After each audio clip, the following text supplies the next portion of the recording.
नाशिक जिल्हा रुग्णालयातील अवैध गर्भपात प्रकरणी आरोपी वर्षा लहाडे अखेर शरण आली आहे। वर्षा लहाडेनं अटकपूर्व जामिनासाठी शर्थीचे प्रयत्न केले होते, परंतु कोर्टाकडून अटकपूर्व जामीन मिळालेला नाही असं स्पष्ट मिळणार नाही असं स्पष्ट झाल्यावर आता लहाडे शरण येत असल्याचं कोर्टात तिने कबूल केलंय आणि त्यानुसार वर्षा लहाडे काही वेळापूर्वीच कोर्टासमोर शरण आली आहे।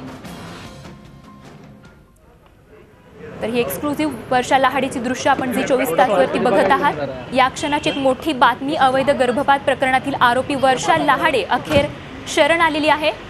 अटकपूर्व जामीन कोर्टाने नाकारला, त्यामुळे अखेर तिनं शरणागती पत्करली आहे। आणि या संदर्भात अधिक माहिती देत आहेत आमचे प्रतिनिधी मुकुल, घटनास्थळावरून आपल्या सोबत आहेत। मुकुल, आपण बघतोय की अशा प्रकारे वर्षा लहाडे आता शरण आलेली आहे, त्यामुळे आता या घटनेची कशी चौकशी कोणत्या मार्गाने सुरू होईल?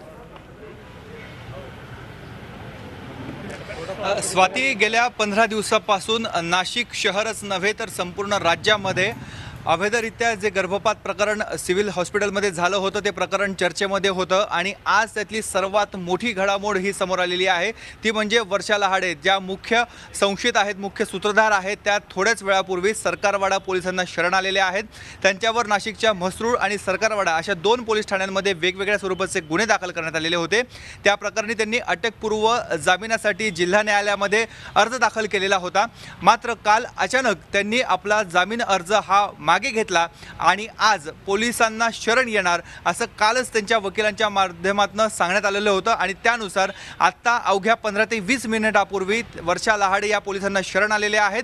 आज त्यांना कोर्टामध्ये हजर केलं जाईल आणि तिथून पुढे त्यांना जी पोलीस कस्टडी किंवा कोर्ट जे काही कोठडी सुरू होईल त्या दिशेने पुढचा तपास सुरू होईल। मात्र यामध्ये वर्षा लहाडे यांच्याबरोबर कोण कोण होतं, कोणी कोण संगनमत केलेलं आहे, आजपर्यंत अशा स्वरूपाचे किती गुन्हे केलेले आहेत, त्यांचं एक क्लिनिक देखील आहेत, हॉस्पिटल देखील आहेत, तिथे अवैध औषध साठा सापडलेला आहे, जे मुदतबाह्य औषध साठा होता तो सापडलेला आहे, त्यांनी आजपर्यंत किती शस्त्रक्रिया अशा स्वरूपाच्या केलेल्या आहेत, हे सर्व जे प्रश्न प्रत्येकाच्या मनामध्ये होते ते आता उकलायला सुरुवात होईल। कारण पोलिसांनी आत्ता त्यांना ताब्यात घेतलेलं आहे ज्यावेळेस त्या शरण आल्या आणि थोड्याच वेळानंतर त्यांची मेडिकल केली जाणार आहे। मेडिकल नंतर त्यांना कोर्टामध्ये हजर केलं जाईल आणि पुढच्या तपासाला सुरुवात होणार आहे। मात्र ह्या क्षणाची ही सर्वात मोठी बातमी आहे। आपण सातत्याने या घटनेचा पाठपुरावा करत आलो आहोत आणि आज वर्षा लहाडे या पोलिसांना शरण आलेले आहेत।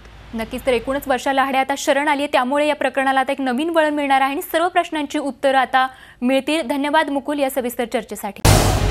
झी 24 तास रहा एक पाऊल पुढे।